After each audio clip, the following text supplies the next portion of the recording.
There are people here in the audience I know from various walks of life. Thank you for being here, my friends. There are people in the audience I don't know, and I just really thank you guys, because to come out to see a stranger is like a really cool thing, so thank you. I'm going to read in a second, but I've made it a priority on my book tour for Real American. This book has been out for just over 4 weeks. I've been all over the country. I'm going to move on beyond LA to other places. I'm in the midst. Every single stop, I try to work with a local organization or ask the bookstore to find a youth poet, a writer, someone who's written prose, poetry, or spoken word, who's young, so that when I have the privilege and opportunity of being on tour with my book, I have a microphone, an audience, some advertising, that I can step to the side and make room for someone of the next generation coming behind me. So I'm thrilled to have you here to kick things off tonight. Without further ado, Amaya Blankenship. Thank you so much for that opening. I'm so happy to be here. I'm so happy to be opening up for you. I know in your work you talk about finding different parts of yourselves and how you identify that in the world and who that is. And I think we all have those parts of ourselves that we're trying to the journey of learning about it and self-reflection. And I think that this is just a little part of mine. I'm glad to be opening up. This is my classic, Catherine with the Lazy Eye, Short and Not a Good Poet, by Francine J. Harris. This morning, I heard that you were found in your McDonald's uniform. I heard it while visiting a lake town where empty woodsy highways turned to waterside drives. I'd forgot my toothbrush and was brushing with my finger when an old friend who didn't know you said he heard it like this. You know Catherine. Short, with the lazy eye. Poet. Not a very good one. Yeah? Well, she died. The blue on that lake fogs into the horizon like styrofoam. The picnic table full of white people, I asked them where the coffee is, they say at Meyer. I wondered if you thought about getting out of Detroit. When you read at the open mic, you point across the street at McDonald's and told us to come see you, Catherine, with the lazy eye, short, and not a good poet. I guess I almost cried. I don't know why, because I didn't like you. This is the first time I remembered your name. I didn't like how you followed around a married man, that your poems sucked, and that I figured they were all about the married man. That you reminded me of myself, boy crazy. That sometimes I think people just don't tell me that I'm kind of, slow. Catherine, with the lazy eye, short, and not a good poet. I didn't like your lazy eye, always looking at me. That you called me by my first name. I didn't like you since the first time I saw you at McDonald's. You had a mop, and you were letting some homeless dude flirt with you. I wondered then if you thought that was the best you could do. I wondered then if it was Catherine, with the lazy eye, short, and not a good poet. You were too silly to wind up dead in the abandoned building. I didn't like you because what was I supposed to tell you? What? Don't let them look at you like that, Catherine. Don't let them get you alone. You don't get to laugh like that, like nothing's gonna get you. Not everyone will forgive the slow girl, Catherine, with the fucked up eye. Poetry sucked, must have knew better. I avoid you in the hallway. I avoid you in the lunch line. I avoid you in the lake. I avoided you. My lazy eye. Catherine, with one hideous eye. Shit, poetry for boys again? You should have been immune. You were supposed to be a cartoon. Your body was supposed to be as twisted as it was going to get. The short, not a good poet, Catherine, with no eye no more. I avoided you. Hated it when you said my name. I really want to leave Detroit, and the short, lazy, not a good poet shit. Somewhere, someone has already asked, what was she like? And a woman has brought out her wallet and said, this is her. This is my beautiful baby. Thank you.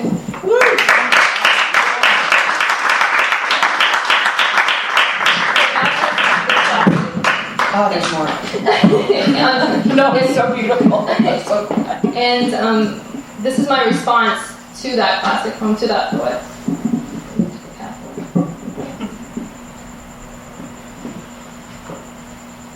My grandmother often warns me, these streets are paved for a man's way to him. Strutting these roads are innate.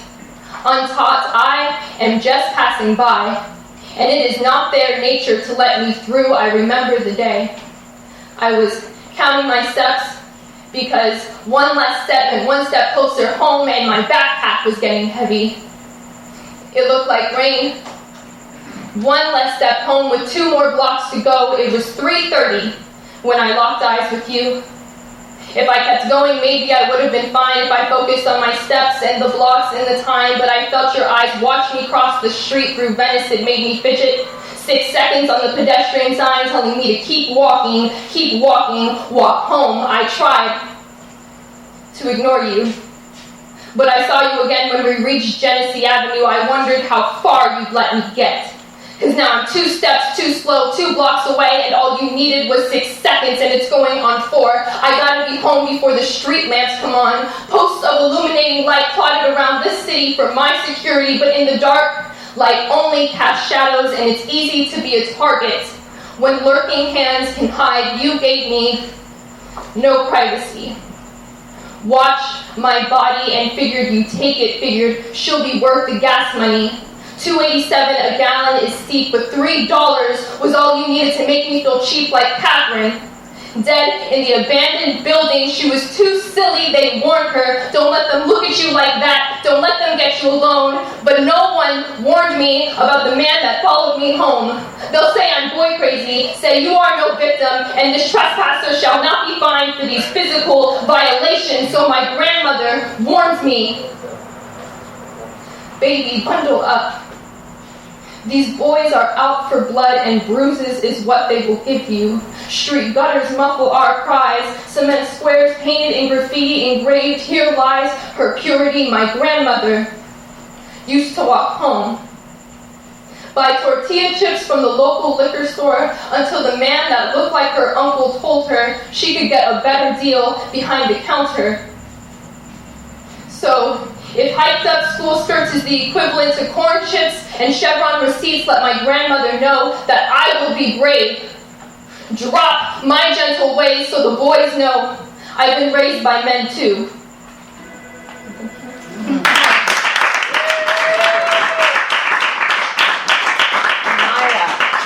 Thank you so much. Thank you for joining me on this journey. Thank you so much. That's so beautiful. Thank you. Give my audience. All of the youth poets get a signed copy of my book and a small honorarium. I think it's important that we pay artists, and even if they're high school students, right? So, because you're amazing. Thank you so much. Okay. Yeah. Just drag it flat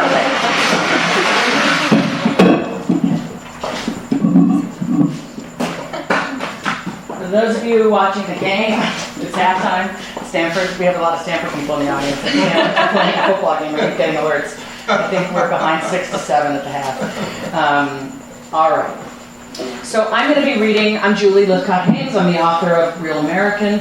This is my prose poetry memoir on race and racism and what it's been like to be me over my 49 years.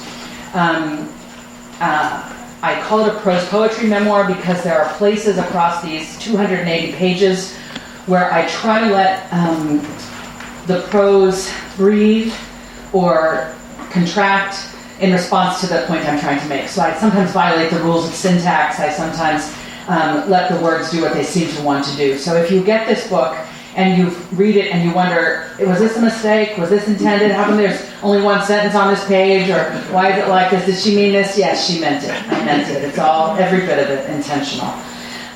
Most people who people who study writing, people who write, people who read are aware that typically a book has an arc to it, that we're meant as writers to take our readers on some kind of journey by creating conflict or tension or suspense and so on, kind of ratcheting that up to a certain point, and then there's the climax and then the denouement. It's sort of a classic way to think about a plot. My book has a pit instead of an arc. So if the arc is a letter A, my book is more like a letter V, and the 9 parts go like this. It begins like this: an American childhood, becoming the other, desperate to belong, self-loathing, emerging, declaring, Black Lives Matter, onward. So that's the journey that I take in this book. And today I'm going to try to just read you some excerpts from across that journey so you can get a sense of what the book is about. All right. I guess the one thing you may need to know in advance is I am an African American, but I have a white mother and a black father, and that will turn out to be very relevant in this book. All right. You ready?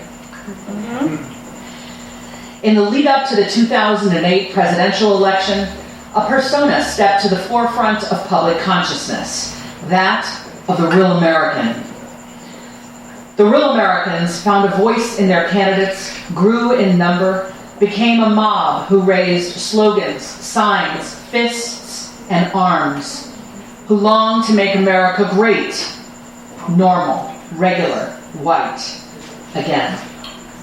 These newly emboldened real Americans issue angry orders to the rest of us. If you don't like it, go back to where you came from. There is no back to where I came from. You stole my homeland from me from my homeland, I mean. I don't even know where it is, literally. I came from Sylvie. I am the untallied, unpaid, unrepented damages of one of America's founding crimes. I come from people who endured the psychocultural genocide of slavery, Reconstruction, and Jim Crow, who began to find a place here really only quite recently amid strides toward effecting a more perfect union of liberty and justice for all.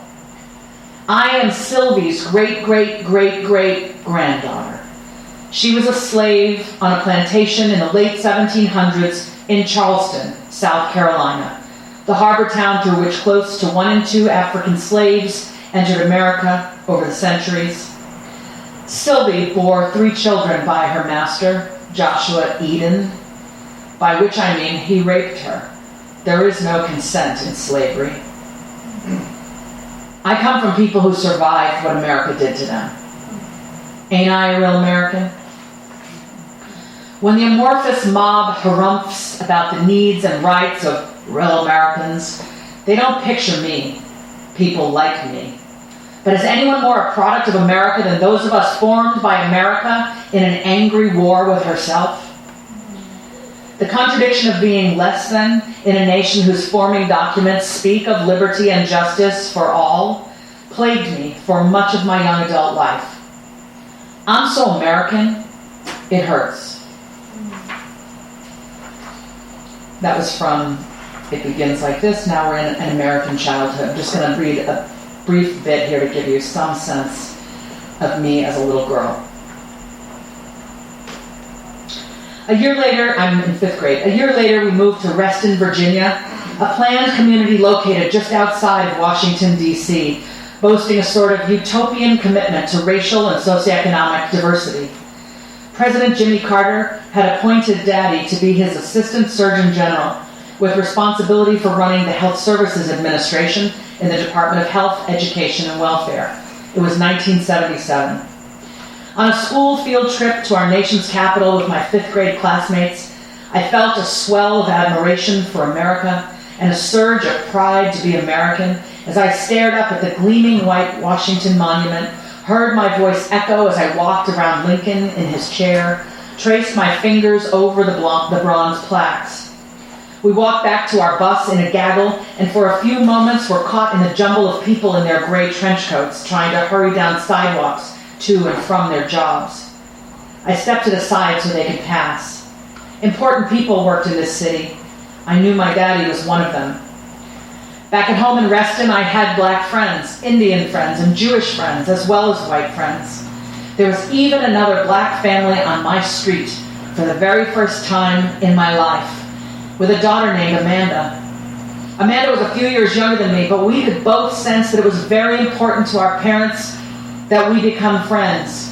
And we did become friends, genuinely, telling each other our secrets, playing board games, and sequestering ourselves behind locked doors to review the girly magazines our fathers thought they kept well hidden. I felt a mix of wonder and awe as we pawed through page spreads of creamy white skin. Over the years, I did extremely well in school, was a student government representative, sold Girl Scout cookies, and tied a thick yellow ribbon to the strong tree that stood at our curb in honor of the American hostages in Iran. I adored Daddy. He was 50 when I was born, and my childhood coincided with the heyday of his career, which began against all odds amid the racial hatred of the segregated Jim Crow South, Oklahoma. I was his last child of 5, the product of his second child to my mother, and I knew from the way his eyes twinkled whenever he looked at me that he loved me no matter what. He gave me a variety of nicknames: Old Spork, Knucklehead, which sounds crude to my grown ears, but then, spoken in the butter of his baritone, it felt like melted love. He never had to call for me twice. I came running every single time. When I was little and skinned my knee, he'd pull me up onto his tall lap, kiss me, and ask with all seriousness how I was going to become Miss America with that scar. I didn't know then that no black woman had yet been crowned Miss America, and that no black woman would be crowned Miss America until 1983. Instead, I heard in Daddy's words that I was beautiful, perhaps the most beautiful girl he'd ever seen. We all called him Daddy, even my mother.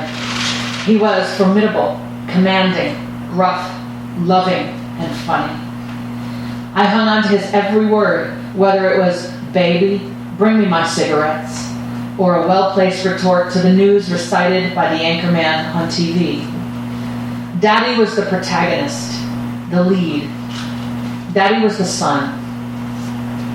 Beauty pageants weren't my thing, though. I wanted to be something more like president.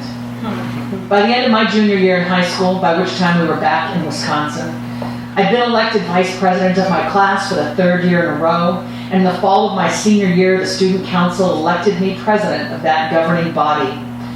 I went on to be one of 4 presidents of my class at Stanford University, and one of 4 elected class leaders of my graduating class at Harvard Law School. I was on track to live the American dream through hard work, big dreams, and a bit of luck to become whomever I wanted. Mine was in many ways a very American childhood, and with the buttress of money and influence that came from my father's professional success, it was also a childhood of material comfort that set me up for a privileged life. Now I'm moving to the section Becoming the Other. Daddy never liked the 4th of July. I couldn't understand it, though, because I adored the parades, songs, and flags, the neighborhood barbecues, the explosion of firecrackers, and the smart looks on everyone's faces that revealed the innate understanding that our country was better, and by extension, we the people were better than the rest of the world. My mother was the one to inform me of Daddy's opinion about the 4th, and she did so in a whispered, sideways glance kind of way, with no explanation as to why he felt it. I understood from the way she said it that it had something to do with Daddy's past, his experiences, his blackness. Her silent why bespoke pain too painful to discuss, so I never asked. Didn't think it related to the America I was inhabiting, anyway. Didn't think I was black in the ways he was. Thought America was beyond all that. I was wrong. Looking back over the years of even my earliest childhood, the clues were everywhere. Back in New York, where I lived as a very little girl, 3, 4, 5, 6, 7. Back in New York, I'd begun to sense that something might be wrong with people with dark skin. I lacked the language to describe it and the intellect to analyze it, but I felt the chill of it in my bones, the red-hot heat of it surging up the back of my neck when I was out and about with Daddy. Daddy was 6'2" and lean, with a neat, tightly coiled afro he kept supple with afro sheen, and skin that was dark and crinkly like the top layer of a brownie. On those occasional weekend days when he wasn't traveling or busy at the desk in his den, he'd take me with him on an errand in town, and every now and then to an event in Manhattan. Holding his hand, walking down the local street or a bustling city sidewalk, I noticed that some strangers stared at him with eyes that steamed like a cauldron, as if they could brand him like an animal with their searing focus if he dared to look them in the eye. I'd look up at my tall daddy for reassurance, pleading with my small brown eyes to know what was going on. But he gripped my hand tighter, kept his eyes focused straight ahead, pursed his lips, and kept walking. When I walked down the same streets with my white mother, nobody steamed at her that way.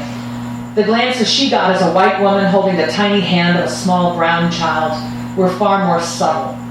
It took a lot longer for me to discern and label those looks as pity and disdain. By choosing to marry my father, she'd crossed a line. By choosing to have me,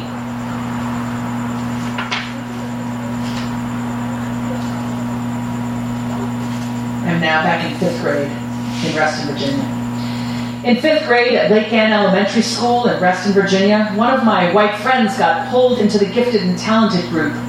She was smart, but no smarter than I was, I knew. And now she was getting to do cool projects and puzzles, but not me.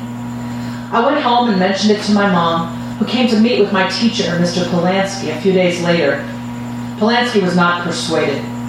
So my mom escalated to the principal, this time insisting that I be tested. They brought in someone from the district to give me an IQ test, mailed the results to our house. Mom thought I wasn't watching when she opened the envelope, read the results, and squirreled the letter away in a drawer. I was put in the gifted group soon after, and shortly after that, Mr. Polanski announced to our entire class, apparently all it takes to be gifted is for your parent to meet with the principal. But in the privacy of an afternoon home alone, I peeked at the letter from the district. The raw score was 99th percentile. As my teacher stood smug at the front of the classroom, it was the first time in my young life I uttered a very silent, "fuck you." I'm now in high school, my all-white high school in Middleton, Wisconsin. 1,200 students and me. I spent a lot of time at my best friend Diana's house and she at mine. One day during sophomore year when I'd gone over to her house to hang out, I found her in the basement rec room watching a movie on her VCR. It was Gone with the Wind. She looked up at me and said hello, then she turned her gaze back to the television screen and sighed like a southern belle. Wouldn't it have been great to have lived back then? No? Why not? Because I would have been a slave. Oh, but I mean if you weren't black. But I am black. I don't think of you as black. I think of you as normal. Summer after sophomore year, I was on an exchange trip to France with a different school. I stayed behind after our language lesson one day to ask the professor a question, and then found myself walking back to our youth hostel alone. I came upon a small park where a little white girl of no more than 10 was kicking the gravel out of her shoes. As I neared, she stopped what she was doing, looked up at me, and spoke. "Pourquoi tu noir?" Why are you black? Decades later, I would read the work of Frantz Fanon, who had also had a humiliating encounter with a little white French girl. But on that day, as a 15-year-old walking through Paris, I was alone with just my rudimentary French and my fragile sense of self. "Pourquoi tu noir?" she demanded. "Parce que j'ai de la chance." Because I am lucky, I told her. I didn't believe it, but I wanted to. I hoped my words would send this little stranger home with some big questions. Maybe they'd even fuck her up a little bit. I didn't mind. As far as I was concerned, she was every white person who would ever question my right to exist, to be a regular person just going through my day without drawing the scrutiny or fascination of others. I didn't want to make excuses or give this little girl a lesson in anthropology. I wanted to fucking shine. I wanted to shine so fucking much that this little white French girl would ache to be me. Ache like me. At the start of my senior year in high school, I was serving my class as vice president for the third year in a row and was also elected president of the student council. The Cosby Show debuted on NBC in September, with the show's father, Cliff Huxtable, being a doctor like my daddy, and the middle daughter, Denise, kind of looking like me. There was finally a fictional family on the TV screen that resembled mine. I was glued to it every Thursday evening, reading it for guidance about how to be someone like me. I turned 17 that November, a few weeks after the presidential election that re-elected Ronald Reagan. My best friend Diana made me a huge birthday locker sign filled with words and images she cut from the pages of Tiger Beat and 17 and other teen magazines. She'd woken up extra early to get to school on time to tape it to my locker before my arrival. We did this kind of thing for each other. Her birthday was earlier in November, and I'd festooned her locker just 2 weeks before. I entered the school and headed left toward my locker, which was located in the bank reserved for seniors in a central hallway near the administration's offices, conveniently close to everything. Even above the din of student voices and slamming lockers, I could hear my heels clicking with precision on the shiny cement floor. I could already see the birthday locker sign, 50 lockers in front of me, with its 5 sheets of white paper taped one to the next, in a sort of a vertical column, with shimmering silver ribbons taped to the top and sides and spiraling out into the hall. I felt a surge of anticipation of the attention I would get that day. A friend shouted happy birthday as I made my way down the hall, and I nodded and smiled and shouted, thanks. When I got to my locker, I stood and admired Diana's creativity, reading from top to bottom all the bits of language and imagery she'd gone to such trouble to cut out and glue on there for me. I opened the locker, put my backpack inside, pulled out the books I needed for my first 2 classes. Then I turned and smiled at someone else saying happy birthday, clanged the locker door shut, and twisted the combination lock a few times. I strode down the main corridor toward my first class, feeling like I owned the place. Some unknown minutes later, someone took a thick black marker and wrote Niger in 3 places on my birthday locker sign, even spelled incorrectly. I knew what they'd meant. I spotted it in late morning during the passing time between classes, and immediately my mouth went dry. I found the marker and crossed out each iteration of the hateful word. At day's end, I took the sign home. In the privacy of my bedroom, I pulled my senior year scrapbook from the bookshelf above my desk and opened it to the first blank page. There, I pasted my birthday locker sign, accordion style, so it could be completely unfolded to resemble what it had looked like hanging on my locker. Before closing the scrapbook, I took a pair of scissors and, like a surgeon excising tumors, removed the 3 iterations of the shameful word, then threw them in the trash. I closed the scrapbook and returned it to the shelf containing the history of my childhood. Over the Christmas holiday, I typed my college applications on a brand new Apple IIe computer my parents were among the first to buy. In March 1985, the first internet domain name, symbolics.com, was registered. In April, I accepted an offer of admission to Stanford University. A classmate, Harris, had applied to Stanford, but had not gotten in. Harris and I were in pre-calculus together, the highest math class at our school, and it was held during the 7th and final period of the day. One day in April, right after the bell rang, signaling the end of class, the end of the school day, Harris's father walked in, sat down at an empty desk next to mine, and began talking to me in a playful tone. So, you got into Stanford? I looked up at my friend Harris and silently asked, why is your dad here? Then I replied, yes. So, what were your SAT scores? I responded, do you think it's fair that you got into Stanford over Harris when his scores were higher than that? Harris was not president of the student council. Our grades were roughly the same, but I had stolen his spot at Stanford with my blackness. I'd told no one about my locker sign, and I'd go on to tell no one for decades. Not my parents, not the school administration, not my boyfriend, not my best friend, Diana. For more than 20 years, though, the truth of that day hunkered down inside of me and metastasized. I was the nigger of my town. This is the section desperate to belong. I'm now a Stanford student. It's spring quarter, and I have received a 2.0. I've earned a 2.0 in my first quarter. And I'm sure it is the evidence that I've been waiting for, that a black female student from the middle of nowhere, Wisconsin, doesn't actually have what it takes to make it at Stanford. I'm now taking a civil rights class with 200 people. Later that spring, Professor Steyer asks a very tough question in our civil rights class, which was not unusual. What is unusual is that I know exactly what he's getting at, and I ache to respond.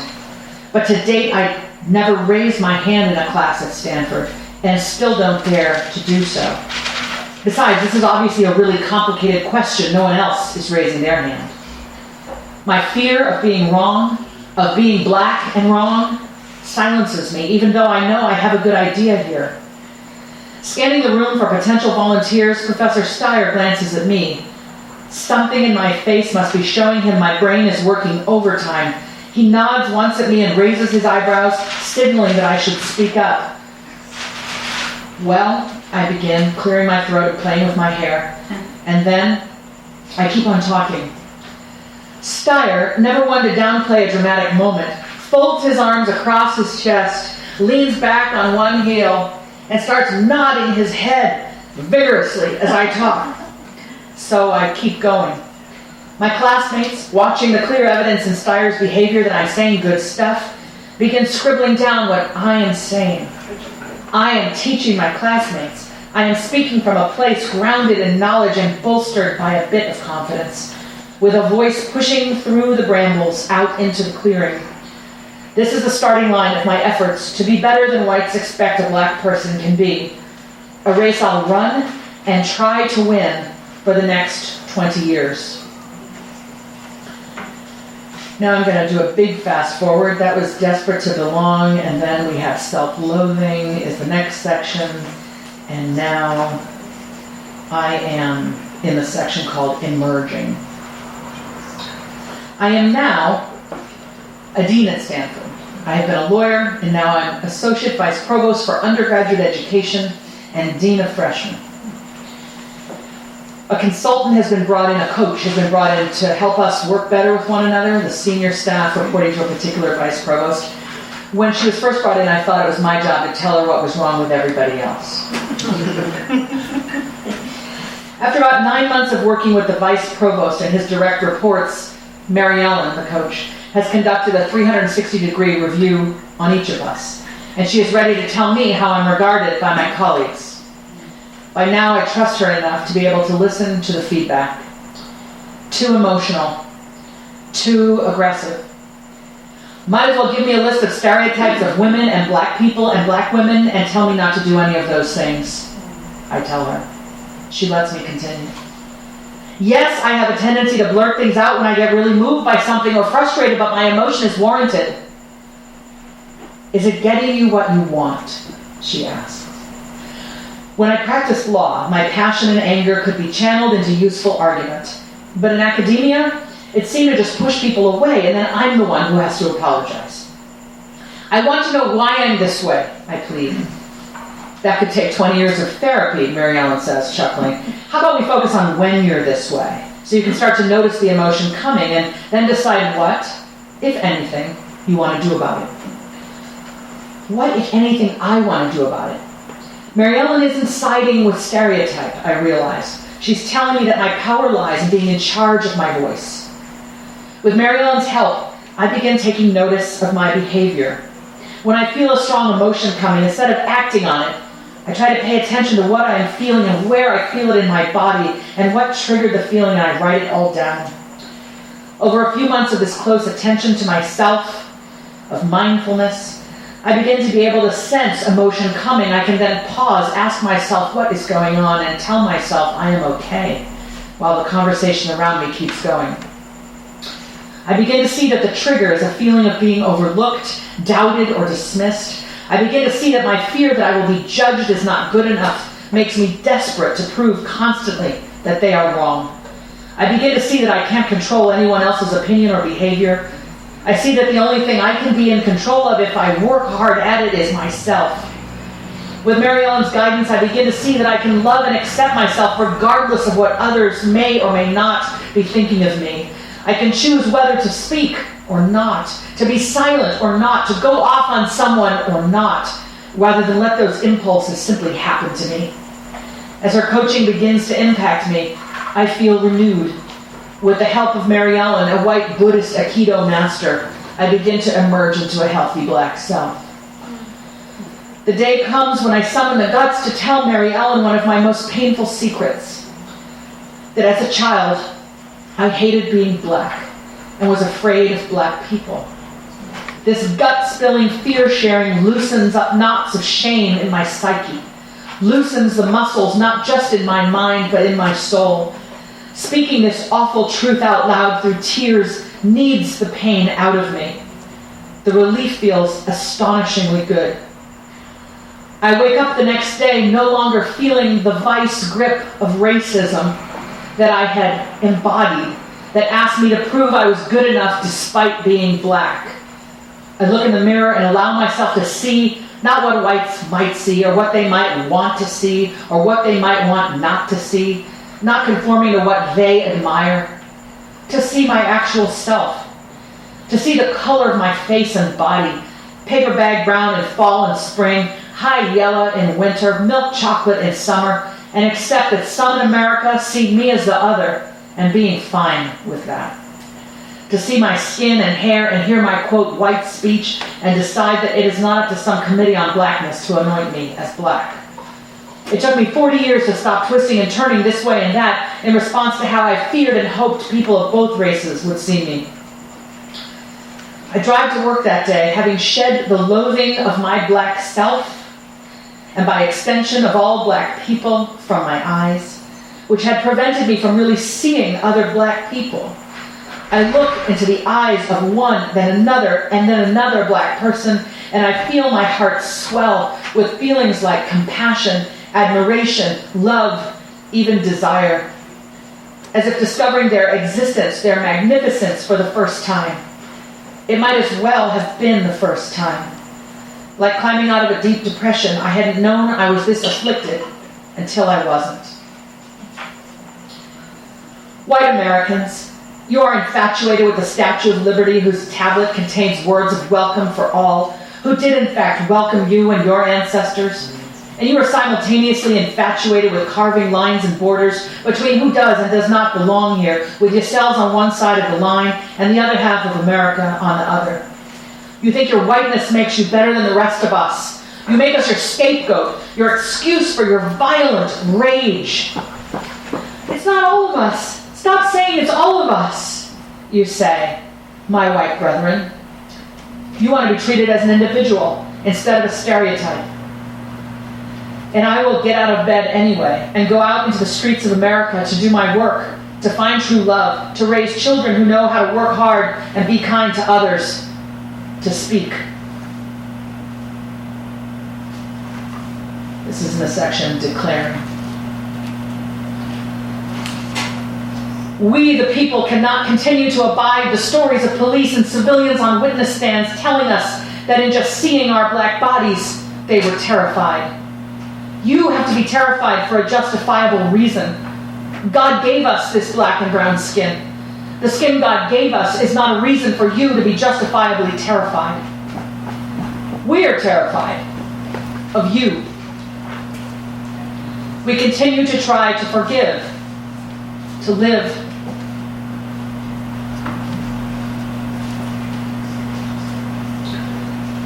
My son, I look at the faces of Trayvon, Freddie, little Tamir, who was all of 12, and I see you, my son, my precious son, my beautiful black boy, so smart and bookish and inquisitive and philosophical. I see you grow taller, grow muscles, grow a man's face, and I weep for the future self who will leave this home and discover that in pockets of this great country you are loathed, feared, and worse.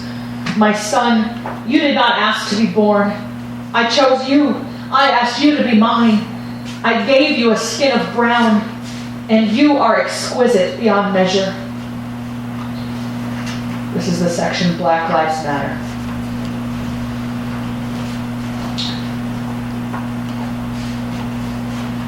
You hiding there behind your draperies across the street. It was you acting like Zimmerman who called the cops about a, quote, disturbance in your neighborhood. You who said there were multiple juveniles who do not live in the area or, quote, have permission to be there, which you know because you guard the white experience and you know who belongs at the pool and who does not. It was you who saw a black man getting into a nice car and decided he was stealing it and called the police, who trailed him, pulled him over, and pounced 5 at a time on his 25-year-old black body. This former student of mine, this man now getting a PhD in engineering at Northwestern, driving his own damn car. It is you who call your dogs to bring their dogs to bring us down, to keep America white, to buff us out of your existence. You want to stand your ground, which means arm the whites. You think if given a choice, any of us would have asked to be born black in America? You think we want to be the object of your evident fear as you pass us on streets and crowd away from us in elevators? In the wake of the Zimmerman verdict, Questlove wrote so hauntingly about this. He described himself as a 6'2", 300-pound black man, and he pleaded, I mean, what can I do? I have to be somewhere on earth, correct? Correct. Sometimes I do wonder, where is God in all of this? I almost vomited when I heard an American doctor thank God for saving him from Ebola. It was the fall of 2014, those terrible few months when the scourge of Ebola had once again reared its head in a few African countries, and we Americans were fearful that despite our best efforts at isolation, an African plague could invade our borders. A Liberian man named Thomas Eric Duncan had already succumbed to it here in the U.S. while visiting family, after showing up with symptoms summarily disregarded in the Dallas hospital where he sought help. By the time anyone realized he was more than a black man with a fever, the disease had consumed him as it does any victim, eating him from the inside out, liquefying him. The hospital has since apologized to Duncan's family for systemically denying him adequate care. Oh, but the same tragic fate was not met by this white American doctor, Dr. Kent Brantley, I heard on NPR one day. Brantley had become infected with Ebola while treating patients in Liberia and had been airlifted back home to become the first Ebola patient ever successfully treated in the U.S. Emerging as a survivor, the victor, from his intense treatment at Emory Hospital in Atlanta, they held a news conference for him where he stood behind a podium with his enormous team of doctors and nurses behind him and declared, God saved my life.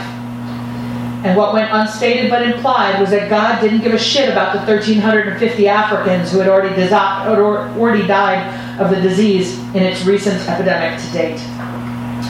To be an American is to see God's hand in the U.S. healthcare system and in the experimental serum known as ZMapp, which Brantley was the first human ever to try. To be an American is to believe God plays favorites, and that of all his children, he favors Americans most of the time.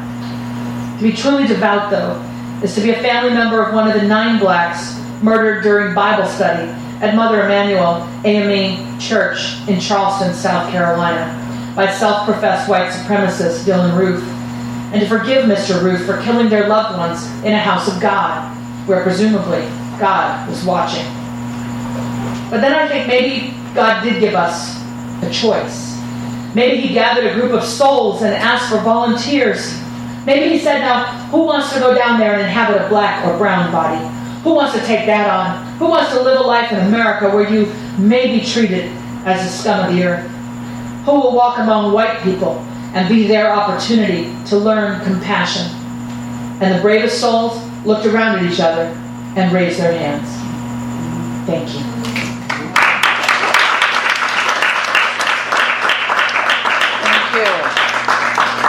So I would love to take questions, comments, grief. Yes. You'll have to explain to me because I never understood these kids, these parents who fought their battles for them. Like, did Harrison sick that guy on him, or is it their own volition? Those parents walk into situations like that. I never understood that. Did who seek what? When you got into Stanford and that kid didn't. Harris. Okay. I mean, how did the dad get? You must have figured out the dynamic here. No, I have no idea. I have no idea. Did the kid egg the dad on? Or? I have no idea. I don't know if it was the kid. I don't know if it was the dad. I don't know if it was the kid and dad. But it was just this unfettered white privilege sense that he was entitled to that spot and that I wasn't. So there was like we know that I'm smarter than you are. It had come down to our SAT scores apparently, and he decided that made all the difference. Like I said in the book, I was the president of the student body, and yet for him that was the deciding factor. And it just played into a larger narrative that black and brown people get spots that are ought to be reserved for white. It's really hard for me to understand these bullying parents, because that's not a movie you do with an underage kid. That's not okay. Sure, and this was 1985, and so maybe we're a little bit more savvy about that now, although I'm not sure that is true. Yeah. Thank you. Yeah. I was sort of thinking One of about my former students. how did sort of thinking about this book and writing it sort of impact sort of your reflections looking back on your mother and father, or even now, and even how you perceive that going forward. Yeah.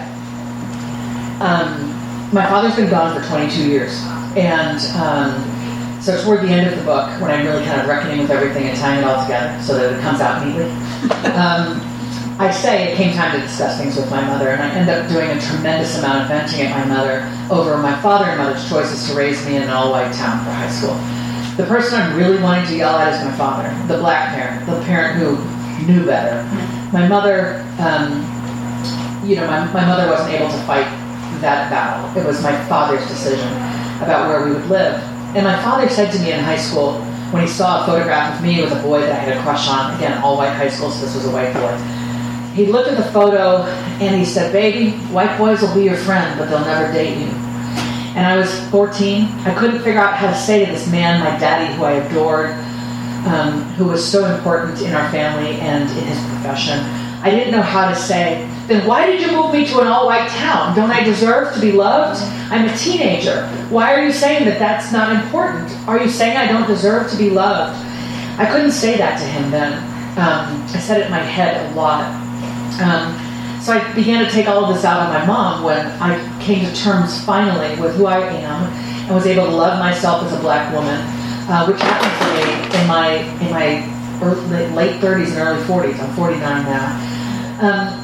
My heart goes out to white folks raising black and brown kids. My mother is a white woman who chose to marry a black man and have me in a time when it was pretty transgressive to do so. My heart goes out, and I think you have an obligation when you raise a child of color to raise them in communities where they'll have friends and mentors, where they won't feel like the other, where they won't stand out like a sore thumb. And so, I'm angry and frustrated about that, and yet I know that my parents loved me and believed they were doing the best they could. I'm also a mom. I've got an 18-year-old son who I addressed in one section and a 16-year-old daughter.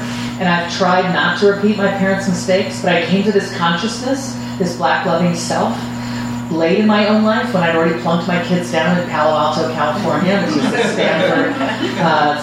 the community surrounding Stanford. It is much more diverse than my high school community was. It's about 42% white, 40% Asian, and within the Asian community, a rich breadth of diversity, Chinese American, Korean American, Indian American, but about 2% black, and maybe about 4% Latino.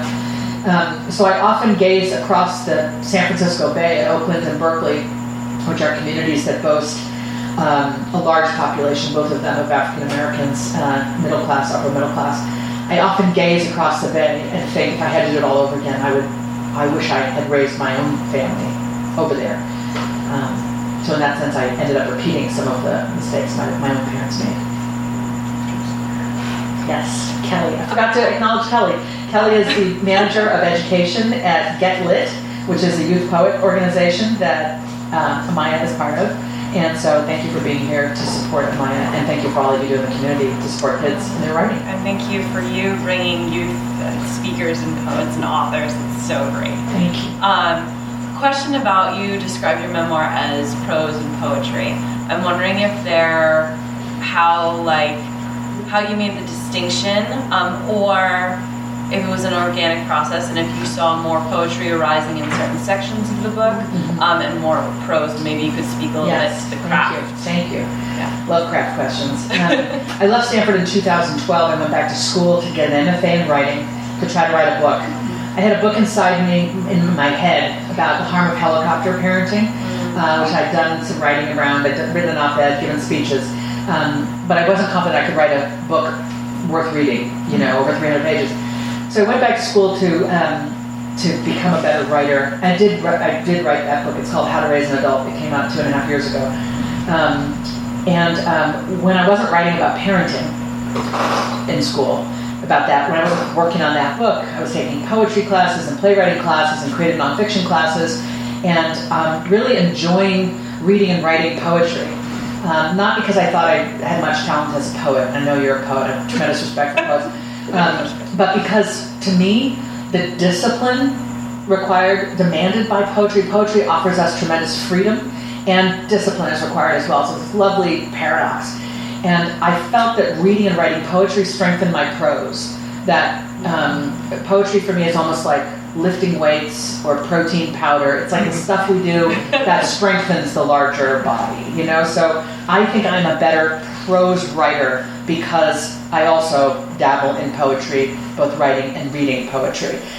The poetry in the book comes out in the later sections as I become somebody. Once I'm in this place of greater self-love and self-acceptance, and I can inhabit this body and this hair and this voice and this skin and be unapologetic and stop trying to perform to be what I thought white folks needed me to be, so they would loathe, disregard, or harm me.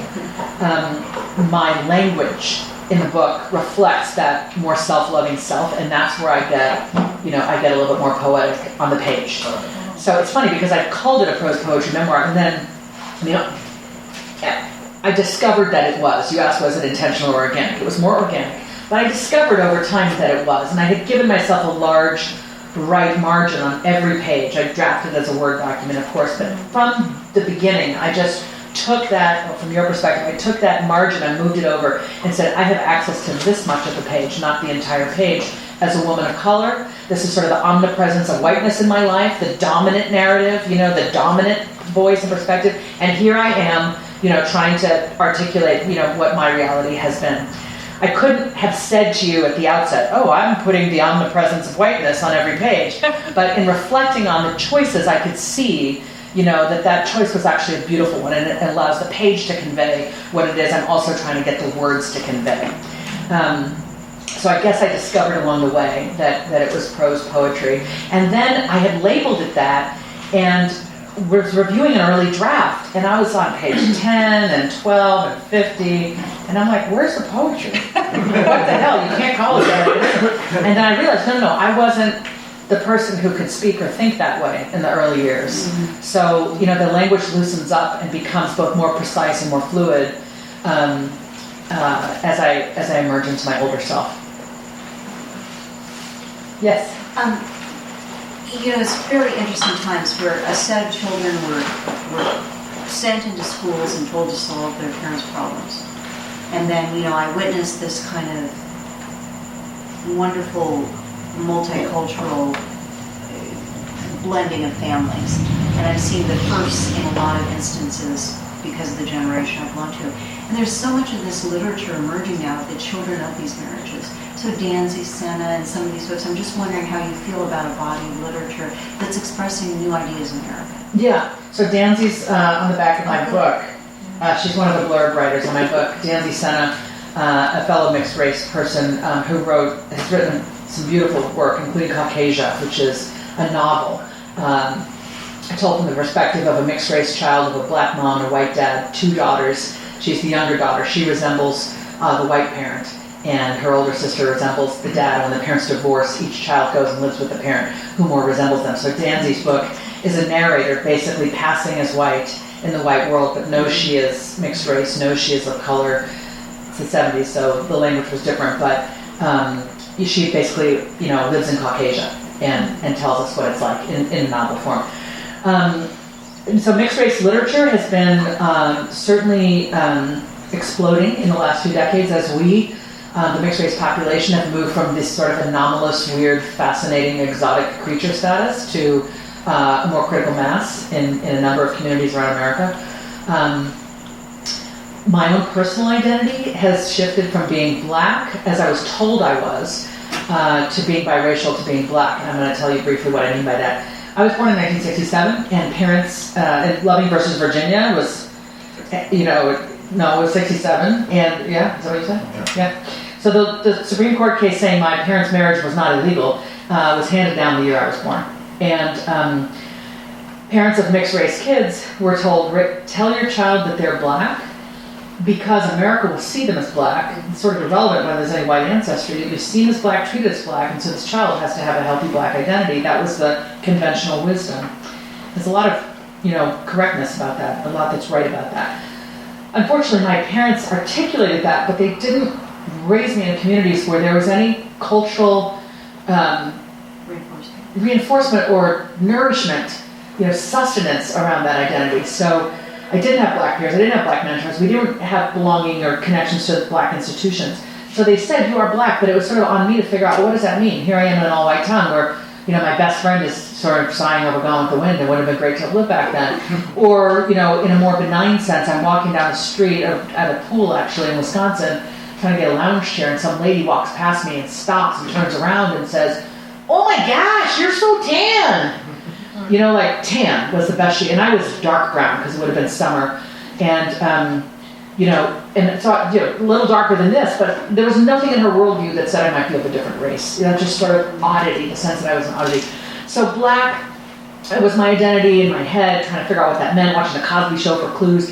And then biracial comes along, in the late 80s, it becomes a term that people are starting to use, biracial, multiracial, and I cling to it like a life preserver. In the book, I think I described it as like getting an organ transplant. It's like all of a sudden I can breathe again because I don't have to deny my white mother, and I have a way to explain why I am different. That I don't think of you as black, I think of you as normal line. That sort of friend trying to pay me a compliment, like you're not black like the blacks I fear or loathe or discard, right? So, I'm losing my train of thought, sorry. So anyway, biracial comes, multiracial comes, I cling to it because I don't have to deny my white mother, and I cling to it for probably 15 or 20 years. And then finally, doing the work with this coach, as I'm able to come to the truth of the pain of my existence as a black child, as I'm able to finally say to myself, to my consciousness, and then out loud to this coach, the various fears and loathings I had about myself and about my people, when I was finally able to acknowledge that essentially that American racism had contorted me and distorted my sense of self. Once I was able to get all of that out, it was as if I all of a sudden emerged into this healthy black self. Like all the black people all of a sudden were just smiling at me. It was literally like they had all gotten a memo on the Stanford campus saying, smile at Julie today, which is of course not possible. But I couldn't see them and be seen by them until I could see myself. So when that happened, then I was able to identify as black, and I do, and I will accept and biracial as the fact of my upbringing, my parentage. But I located a sense of self within blackness, the self I could love within the black community. And over the years of my life, I'm 49, the black community has become much more embracing of the diversity among us. So it may have once been the case that you had to fit into this box, walk, talk, think, dance, believe, eat a certain way to be black, and we've expanded that definition. So we welcome more, into the community of black and blackness than ever before. So sounds like such a job. It's a job, but I'm glad that I've had the job. I'm glad to be where I am now. I'm glad to have been on this journey. And your son is an easier time with it. Well, my son's 18, so he might write a memoir one day and tell us. I hope so. I think I've made race a much more... Because he had an upbringing like yours, so that sounds like. He has a white Jewish dad. My husband of 25 years, who I've been with for 30 years. I contend with the choice of a white father for my black son.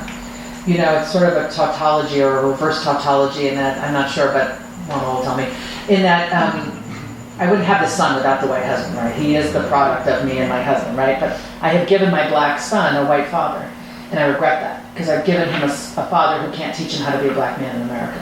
Okay, I have done that to my son. So he has issues too. Well, we have to have the talk with him, as any black parent does, and we try to prepare him to be smart and safe out in the world. And simultaneously, we want him to love himself and not to loathe himself, and not to take on the stereotype, the negative stereotype that so many hold toward black men and boys. It's this careful balance we have to do raising black kids to help them be safe and smart out there and come home safely. And not to let the fear of that and all that that means result in them hating themselves or the skin they're in. It's a very careful act. So I think my son is well adjusted. I think, he's making his way in the world well. I'm just acknowledging this is a really complex issue and I don't know the answer to it. And I don't know that he knows the answer to it. Congratulations on your marriage. That's amazing. Thank you. He's discovering himself. My daughter looks more like her dad. So she often gets the message that she doesn't match me or her brother. When she started high school 2 years behind him, somebody said, "Who's that guy? You dating that guy? I saw you with your arm around him." She said, "No, that's my brother." The person said, "He's your brother?" That sort of, you don't match, that can't be. Or I pick her up somewhere, she's your mother? So, it'll be interesting to see how my daughter chooses to identify where she can locate a sense of belonging. I mean, fundamentally, what we're all eager for and hungry for is to belong somewhere. One of my lines in here is we all just want to know we matter to America, to someone. And we're all looking for that community where we can be ourselves and be loved and embraced simply for being who we are. And I don't know, speaking to you right now, nor is it mine to declare where my daughter will locate a sense of belonging. I just hope she does. Grant. We're about to hit the anniversary of the presidential election. Yeah. And this last year has been pretty dynamic, and while you were working on this book, many important milestones were happening at the same time. Yeah. And I'm wondering, compared to a year ago, how your feelings about what you're doing now has changed in that context, or like before the election a year ago, whether the discussion you thought you might be participating in, what it's like now in the context of the broader discussion in the country, which is so much more pronounced now. Your book happens to come out right in the middle of it. Yes. People have said, "Oh, it's a great time for your book to come out." And I say, none of us would have wished for this time. But here it is. Yeah, it's great for the book. Those of us who were paying attention, who did not have the luxury of not paying attention, have heard the rhetoric, the angry rhetoric of white nationalism building for 10 years. They were just out of their minds at the notion of Barack Obama as a candidate, right? And the birtherism movement and all of that. And the ways in which he was disrespected through language, through rhetoric as president. I mean, we who were paying attention saw that coming. We also saw them buying more guns. We saw them gathering, sort of a malicious sense. We saw this coming. Now, none of us, I think, saw him coming, right? Few of us predicted this time, a year ago, that Donald Trump would be our president. But he was simply the evidence of the unleashed whiteness, the unleashed white nationalism, deciding we're going to take our country back. We all know what "Make America Great Again" means. So when I did this manuscript, I wrote the first book, was still in the MFA program. They said, "You got to graduate." I said, "Great, I'm going to write another book," because I love being in school. So then I was writing about race, because race was what kept coming up when I wasn't writing about the parenting book. And I completed my thesis, graduated, sold it to my editor of my first book, my publisher. And she reviewed the draft and she said, Julie, you've referred to Donald Trump 3 times, and I think you should tone down your references to Donald Trump, because by the time this book comes out, he'll be a footnote to history, and it'll date the book if you've made a reference to some guy that's a footnote to history. Well, he's not a footnote to history. I don't mention him by name, but I do mention what it felt like in November. I'm feeling it coming, like the weight of an intruder on the stairs. You can feel it coming. We won. Black lives don't matter. There's a new sheriff in town. Your kind isn't wanted, and a girl gets the N-word written on her locker. So that's sort of full circle piece. So I would wish for us to be here. I'm guessing no one in this room would wish us to be in this moment in American history. But this is our moment. This is happening. And I think the experience of marginalized people who are relegated to some status of less American than white Americans is a very present and urgent issue for us to grapple with. We say Black Lives Matter too, not to be black supremacists. We're not black supremacists. We're simply saying we matter too. Please stop shooting our children. Please stop shooting us when we've done something simple like try to sell CDs in front of a liquor store, in front of a convenience store. Please let us go get Skittles and a cold drink and come home alive. That's what Black Lives Matter means. And so I'm hoping that this book, in addition to being a book that makes black folks and brown folks and mixed folks and other folks of color and queer folks, anyone who's been made, immigrants, poor folks, anyone who's been made to feel like the other in America, I'm hoping that in some of my stories I'll nod their head and feel seen.